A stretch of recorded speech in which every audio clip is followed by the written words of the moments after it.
ආයිබෝවන් වාසනාවන්ත සුබ දවසක් වේවා කියලා ප්‍රාර්ථනා කරනවා ඔයාලා හැමෝටම. අද ලස්සන සුන්දර දවසක්. මේ ලස්සන සුන්දර දවසේ මට හිතුණා රසවත් කෑමක් ඔයාලා වෙනුවෙන් අරගෙන ඉන්න ඕන කියලා. අපි කවුරුත් කන්න ආසා ඔනියන් රින්ග්ස්. ඉතින් මේක අපිට ඇපිටයිස් එකක් විදියට හදාගෙන රස බලන්න පුළුවන්.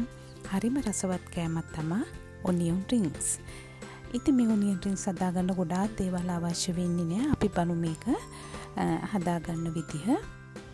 මම මෙතන අරන් තියෙන්නේ සුදු පාට ලුකු ලුණු. ඉතින් ඔයාලට සමහර විට ලංකාවේ සුපර් මාකට් වල මේක හොයාගන්න පුළුවන් වෙයි. එහෙම නැති වුණොත් සිවිත පොඩ්ඩක් මහතට තියෙන, ඒ කියන්නේ ඝනකමට තියෙන ලුණු ඔයාලා තෝරලා ගන්න මේ ඔනියන් රින් එක හදාගන්න. ඔයාලට මේ පේනවා නේද? මේ ලුණු ගෙඩියේ මේ සිබිද්ද, ඒ කියන්නේ හරිම ඝනකම්. එතකොට අපිට ඔනියන් රින්ග්ස් එක හදාගන්නත් ලේසි.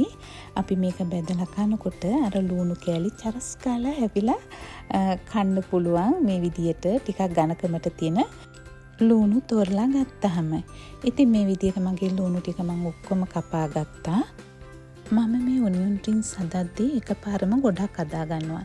එහෙම කළා ප්‍රෝසන් කරලා ෆ්‍රීසර් එකේ අරන් තියාගන්නවා අවශ්‍ය වෙලාවට හදලා ගන්න. අපි එනම් මම මේක හදන විදිය කොහොමද කියලා අපි දැන් බලමු. මම මෙතන පාන් පිටි කෝප්ප එකක් ගත්තා. මම මේ දාන දේවල් ලුණු ගෙඩි 4කින් හදාගන්න ප්‍රමාණයට තමයි මම මේක එකතු කරගන්නේ. ඒ කියන්නේ මම පාන් පිටි කෝප්ප එකකට මෙතන කෝන්ෆ්ලවර් මේස හැඳි 4ක් එකතු කරනවා. ඊට පස්සේ මම මේකට බේකින් පවුඩර් මේස හැඳින් එකක් දාගන්නවා. ඊළඟට මම මේකට එකතු කරගන්නේ පප්‍රිකා තේ හැඳින් එකක් වගේ මම දාගන්නවා. ඊට පස්සේ මේකට අවශ්‍ය පමණ, ඒ කියන්නේ ඔයාලගේ රස අනුව ලුණු එකතු කරගන්න. මම මේකට ලුණුත් දාලා ඊට පස්සේ ගම්මිරිස් කුඩුත් එකතු කරලා මේ ටික හොඳට කලවම් කරගන්නවා.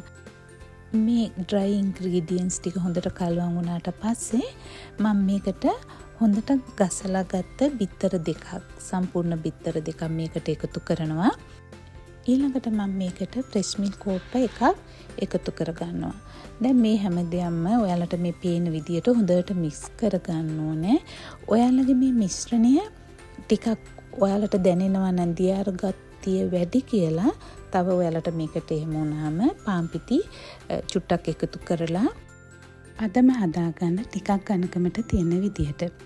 මම මේ අරන් තියන්නේ පැන්කෝ එකේ බ්‍රෙඩ් ක්‍රම්ස් එකක්.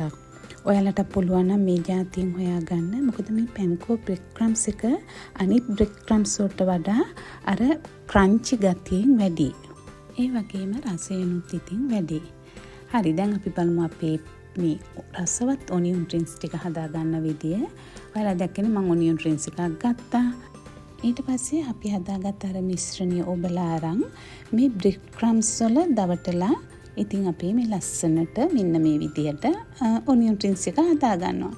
දැක්කනේ ඔයාලා මම අර අපි හදාගත්ත අර මිශ්‍රණයේ මේ ඔනියන් රින්ග්ස් එක ඔබලා ගද්දී අර හොඳට දැවටිලා අර තියෙනවනේ වැක්කිරිලා ඔක්කොම යන්නේ නැහනේ. මොකද මේකේ තමයි මේ ඔනියන් රින්ග්ස් එකේ රසය තියෙන්නේ. ඒ හින්දා හොඳට දැවටෙන්න මේක ගන්න ඕනේ මේ පාන් පිටි මිශ්‍රණය. හරි, ඔන්න ඔය විදියට ඉතින් මගේ රසවත් ඔනියන් රින්ග්ස් ටික මම හදාගෙන ඉවරයි. පේනවා නේද? හරිම ලස්සනයි. ඒ වගේම මම මේක ඉක්මනටත් හදාගත්තා. දැන් ඉතින් මේක බදින වෙලාව මම මේ විදියට තෙල් එක ලිපේ තියලා තෙල් ටික හොඳට රත් වුණාට පස්සේ ලස්සන රන්වන් පාටක් වෙන තෙම් මේක බෙද ගන්නවා. ඒ අතරතුර පොඩ්ඩක් මේක අනිත් පැත්තත් හරව ගන්න.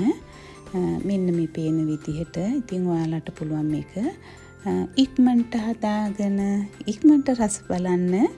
මම දන්නවා ඔයාලත් මේක කන්න ගොඩක් ආසා ඇති. ඔයාලගේ පවුලේ අයත් එක්ක මේක හදලා රස බලන්න. චූටි බබාලා එහෙමනම් ගොඩක් ආසාවෙන් කයි මේ වගේ දේවල් සැරත් නැහැ. හරිම රසයි, චරචරස් කාලා හැපෙනවා එහෙමත් එක්කනේ. ඉතින් ඔන්න ඔය විදිහට තමයි මගේ ඔනියන් රින්ග්ස් ටික මම හදලා ඉවර වුණේ. ඉතින් පේනවා නේද? හරිම ලස්සනයි. අද මම මේකත් එක්ක බටර්ෆ්ලයි ස්ට්‍රීම් හදලා තියෙනවා. ඊට පස්සේ අල පිටි බෙදලා තියෙනවා. ඊට වගේම රසවත් ග්‍රීන් සලාඩ් එකක් මම මේකට හැදුවා. අද මේනු එක ඉතින් මේක තමයි. එහෙමනම් ඔයාලත් මේ රසවත් ඔනියන් රින්ස් ටික හදලා රස බලන්න. මගේ මේ බටර්ෆ්ලයි හදන වීඩියෝ එකකුත් ඇති.